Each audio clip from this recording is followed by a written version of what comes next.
Assalamualaikum warahmatullahi wabarakatuh.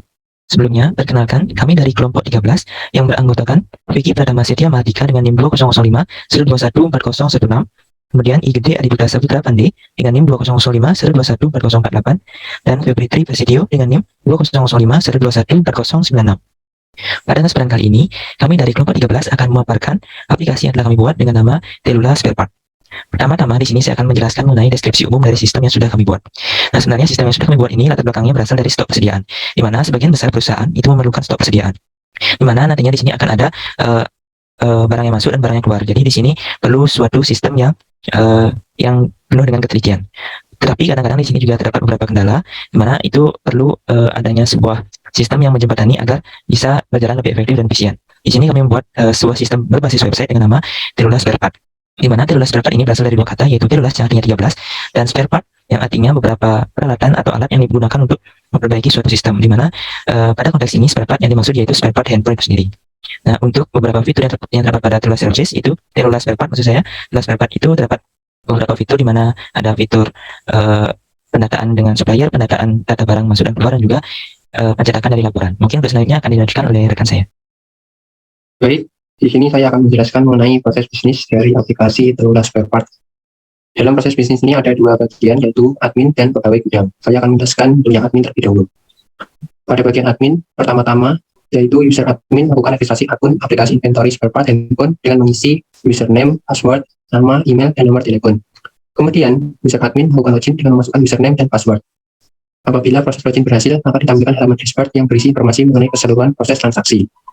Selanjutnya, user admin dapat mengubah password dan mengedit profile.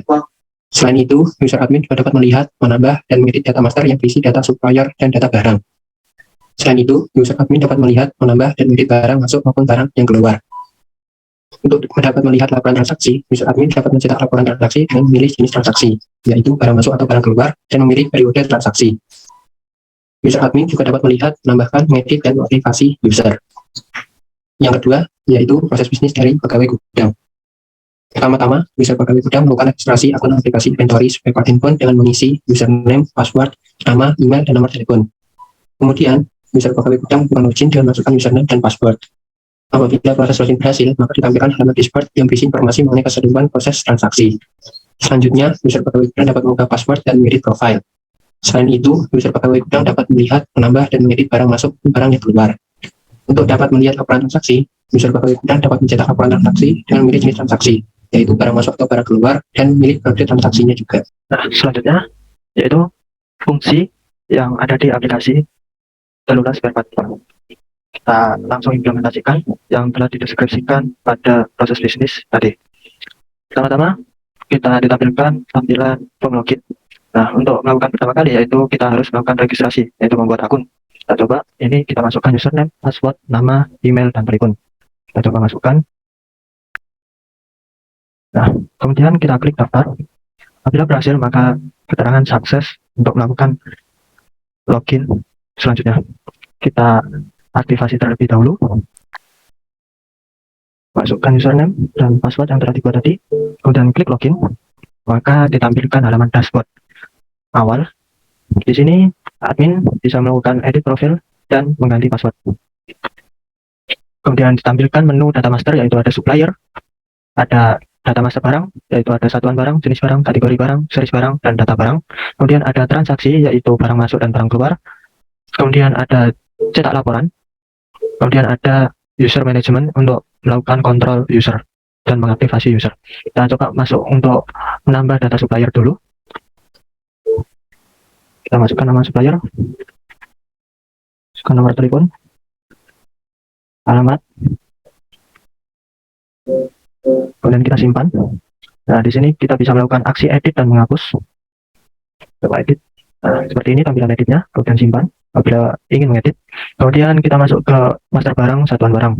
Kita tambahkan satuan barang spare part ini yaitu BCS.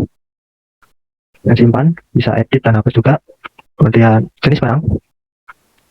Ini kita masukkan misal LCD gitu ya. Simpan. Kemudian kategori barang. Kategori barang ini kita isi hardware gitu. Kemudian klik simpan. Juga edit dan hapus. Series barang. Kita tambahkan series barangnya seperti kode seriesnya, simpan. Kemudian data barang, kita tambahkan nama barangnya, RCD, terus seperti gitu.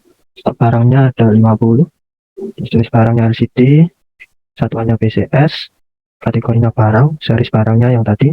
Nah, kita simpan, maka muncul, kemudian bisa edit dan hapus juga. Nah, gini. Kemudian masuk ke barang masuk.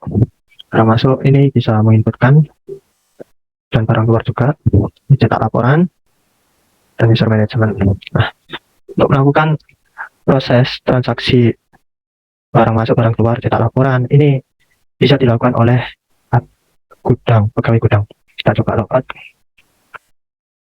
Oke, kita membuat akun pegawai gudang,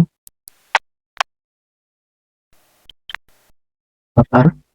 Nah, kalau sukses, kita kembali ke login ke sebagai admin dulu untuk mengaktifasi akun. Nah, ini ada user management, ini gunanya untuk mengaktifasi user baru. Ini klik tombol aksi aktifkan user, maka statusnya aktif. Namun kita role-nya ganti, edit menjadi pegawai gudang, kemudian kita simpan. Nah, maka ini statusnya sudah aktif. Kita coba masuk sebagai admin gudang atau pegawai gudang.